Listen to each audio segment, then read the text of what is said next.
Good afternoon, everyone. I'm Valeriya Rybak, and I represent Civil Monitoring Group OZON, and we are going to speak today about the monitoring that we started during first detentions on Euromaidan cases, and in accordance with our materials, some cases were prepared for the temporary commission that were reviewed in the High Council of Justice, and our observers started monitoring of the meetings of the High Council of Justice in order to see how they adhere to the procedures and how the rights of the people are observed. It should be noted that the Council of Justice provided transparency, and all we remember that where there were broadcasting of these meetings and we had the opportunity to analyze the situation. Our civil society observers were in the hall, and also they analyzed video materials, and it showed that showed this situation and with transparency. And I would like to give the floor to the colleagues who dealt with this analysis. And we have reports. Maybe you are interested. This is full analysis of what is there, and you can find it on OZON monitoring site. Good afternoon. Nazar Fedorchuk. I had to analyze the conclusions of the temporary special commission on verification of charges concerning adherence to international standards. And today I would like to outline the main provisions of this decision based on today's reality as of 2016. So firstly, I would like to stress two important terms. First is lustration. What is it?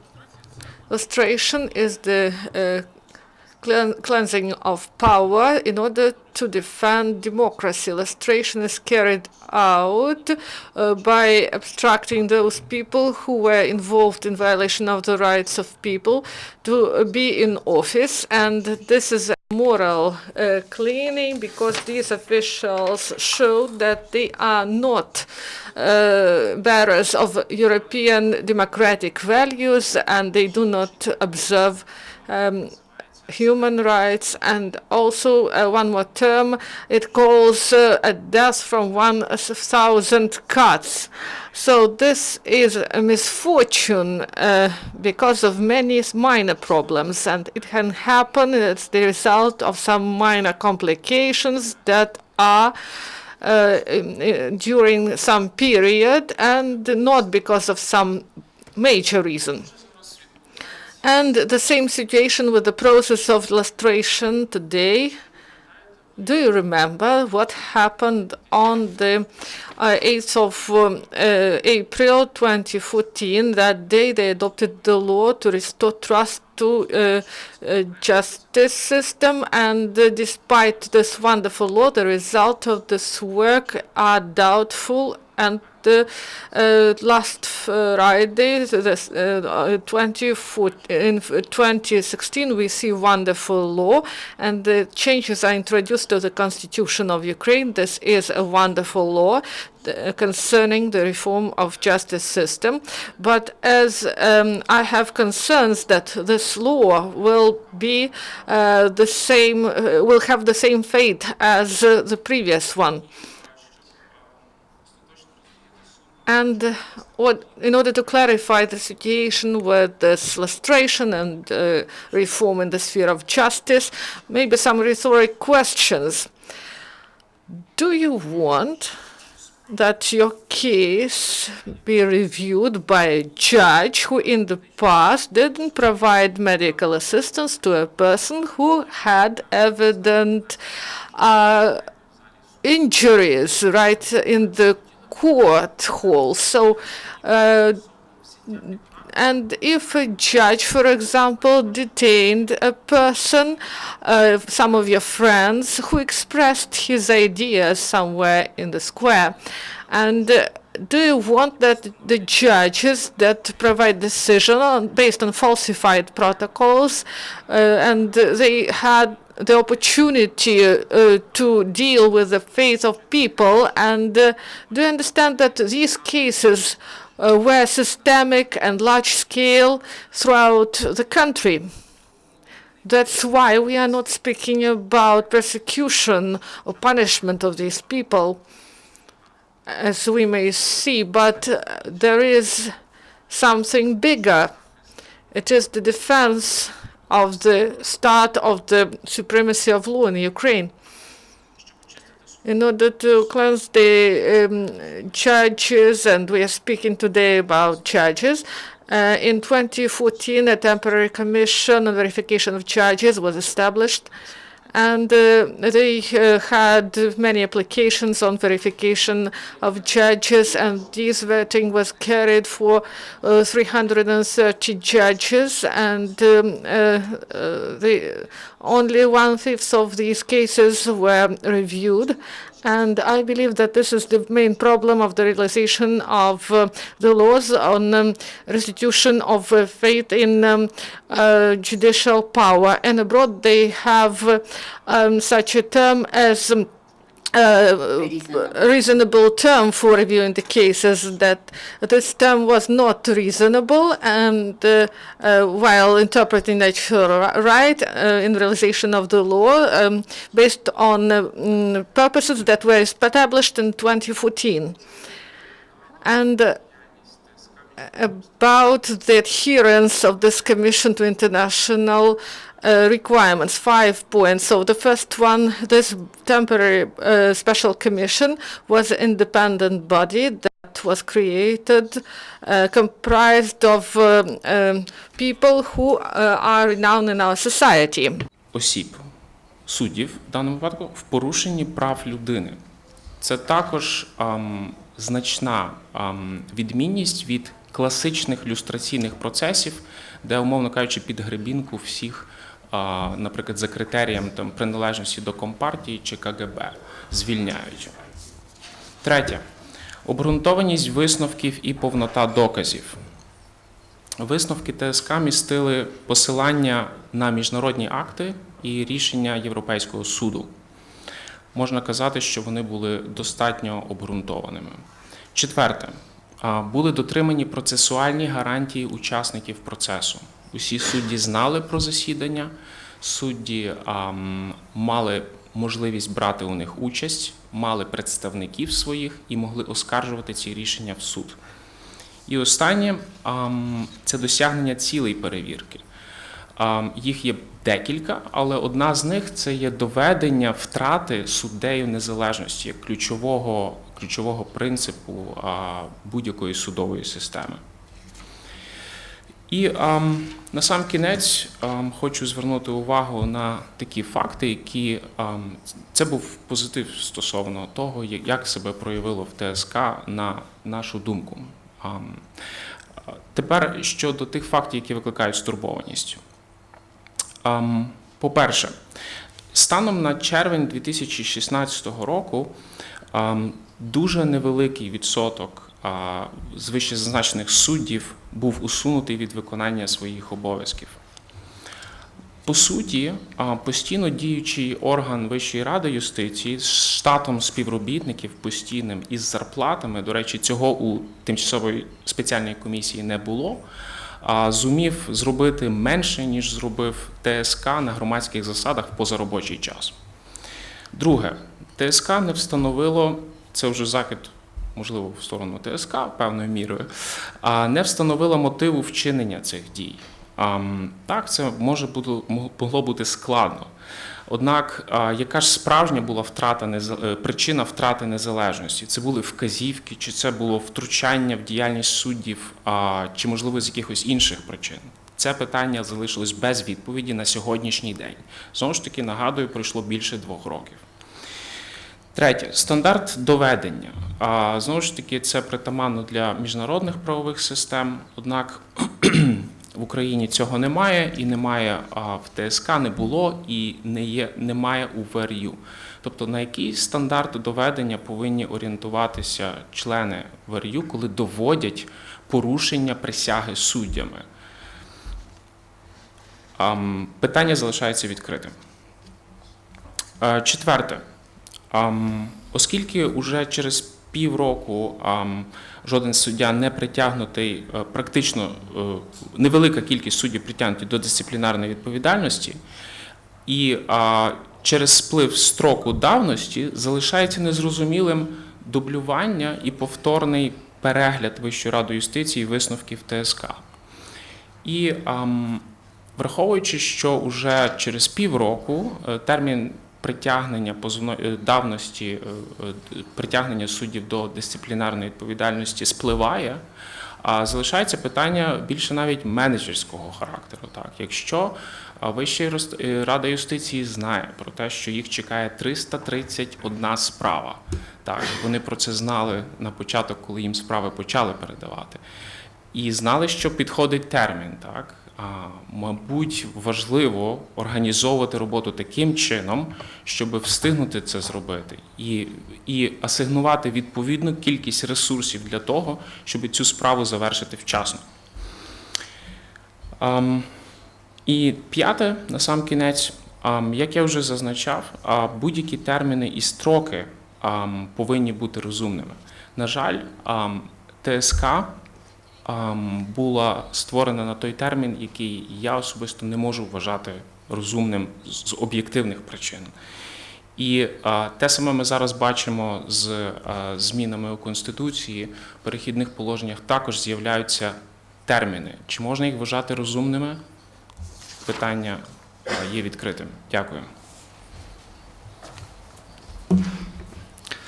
Доброго дня, мене звати Маселко Роман, я є адвокат адвокатської дорадчої групи або адвокати Небесної Сотні, якщо називають. Це адвокати, які займаються супроводженням розслідування всіх справ Майдану, починаючи з розгону студентів, закінчуючи розстрілами на Майдані. Власне, мій напрямок – це є питання відповідальності суддів, тому в подальшому будемо говорити, власне, про те, чи вдалося все ж таки по цифрах і по результатах, чи можна вважати, що вдалося притягнути суддів до відповідальності. Також на підставі цього аналізу подумаємо, чи ці зміни, які відбулися до Конституції, і ці повноваження, які набула Вища рада юстиції, чи можна вважати, що Вища рада юстиції виправдає ті очікування, які є в суспільстві, і ті позитивні моменти, які закладені у Конституцію. Отже, ще раз нагадаю, що наш зараз прес-конференція базується на звіті, за наслідками моніторингу засідань Вищої ради юстиції, тобто незалежні спеціально підготовлені монітори від незалежної організації ходили, моніторили, збирали інформацію, які потім давали. So our monitoring is based on, our analysis is based on the independent monitoring of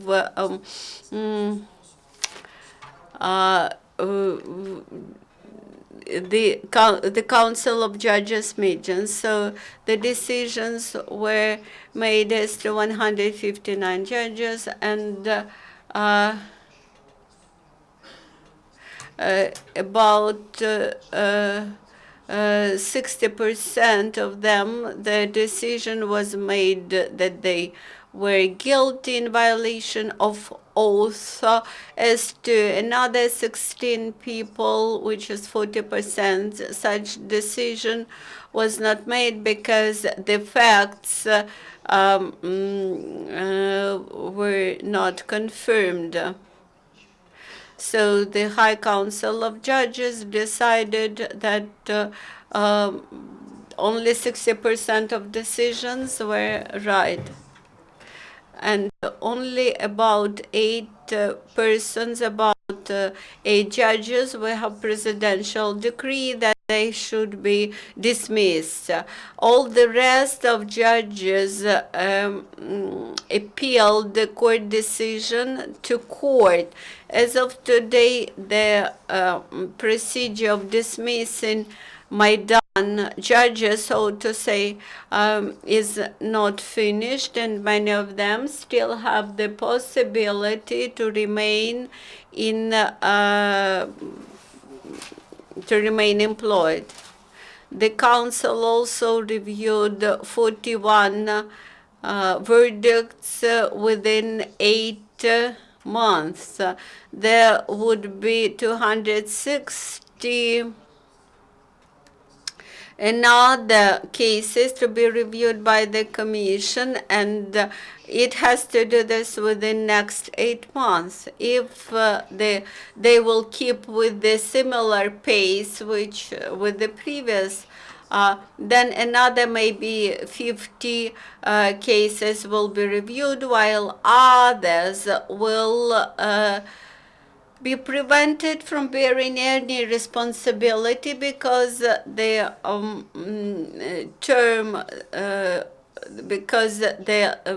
period of bringing to responsibility. Now about analysis of the procedure for case review. Yes, the prosecutor's office provided a great picture for proceedings. The proceedings were open, you could review it, everybody were allowed to speak, so it looked like it was an adequate procedure. So we have no issues with the proper procedure for proceedings. But unfortunately, we have to state that we have some claims as to the content of that proceedings. For the society, it's not important that specific persons named Ivanov, Petrov, Sidorov are punished. In the times of Maidan, all the problems concentrated in one time and one place, and we found out that all the judges in the countries made unfair decisions, and this was actually a crime, although some of them did not like to do this. And now we have a question: why did they do this? Whether it is enough to punish those judges personally, but not to tackle the deeper problem. Of course, we know that those judges felt pressure upon them. So we have to tackle the problem of that pressure. So the Independent Council of Judges, which is responsible for formation of unprejudiced corps of judges, should think about the reputation of that court. If the Higher Council of Judges would punish up to 100 of judges who were simply the performers of somebody's will, of somebody's decisions, then the society won't reach its final objective, won't tackle the real problem. Moreover, in course of proceedings, we offered to the High Council of Judges a possible scenario of actions to tackle the real problem behind the unfair decisions made by judges. So this is one of the key claims to the High Council of Judges. The second is that the High Council of Judges has formed the practice stating that in case a judge has made has made only one unfair, untrue verdict, they were dismissed. They were simply liberated from any responsibility. Only for those judges who made more than one untrue verdict. For example, on December 2nd, when more than 1 million people came to Maidan, the meeting was prohibited by a judge of the district court. Another judge who was guilty in similar cases is confirmed in his capacity as a judge. Moreover, the High Council of Judges has created a precedent of political pressure. All of us know Mr. Chaus, who made political decisions in Korban case. He also removed a detention, an arrest decision from Ivanющенko. So the disciplinary section of the judges decided to dismiss him, while the High Council of Judges changed this decision for the positive. Actually, all these facts prove that the High Council of Judges is not ready to satisfy expectations of the society. In line with the Constitution, the High Council of Judges becomes now the supreme body in the sphere of justice, and it will appoint judges and it will punish judges, it will dismiss judges. In line with the Constitution, this current membership of the Council of Judges will remain in their capacity till 2019. And now the question whether we can expect that this membership of the High Council of Judges is able to carry out its functions properly, and whether the next one, which will be involved via these people, that they will be able to carry out their functions integrally and properly. I am not sure as a citizen in that. So what has to be done? I believe that we should continue our civil society supervision on this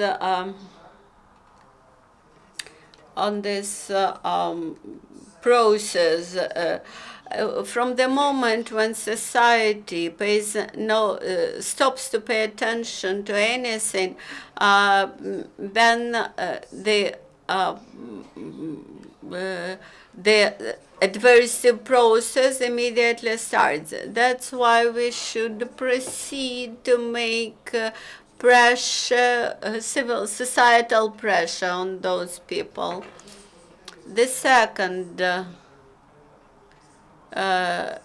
aspect, one of the positive moments of the law passed by the parliament is establishing the Civil Council of Integrity. It should unite representatives of broad public. It will analyze information about judges and submit to the High Qualification Commission and High Council of Judges. The only moment is that recommendations are of advisory nature. They are not mandatory. And we believe that this public council or civil society council should be able to make compulsory submissions which will be a mandatory power for the councils. Also, they should be able to delegate their representatives to the High Qualification Commission. The Public Council on Integrity could not just be the punishing or persecutive sword, but it could be also a defender of judges from injustice. So because of the changes to constitution and to vacancies in the High Council of Judges, I believe that the High Council of Judges as of this moment should gain 5 new members. I believe that those new trustworthy members who will be elected and who will gain trust and confidence of people, I think they would be able to change the situation in the High Council of Judges' work radically and prevent the corporatization of the High Council of Judges. So what I encourage you to do, to put a request for open competition on the positions of those judges and to elect those people who are willing to work integrally. Those people will be elected by the Congress of Judges and the Congress of the academics in the sphere of law. So you won't have a direct impact, but you can contribute to right decision. We hope that all those laws, all that positive things about the newly passed legislation, they have a chance now to conserve, to preserve those bad practices which we have today. Thank you, Romana. Thank you, dear colleagues. Whether there are specifying questions? Since there are no specifying questions, let's finish and see you later. The next event will be at 12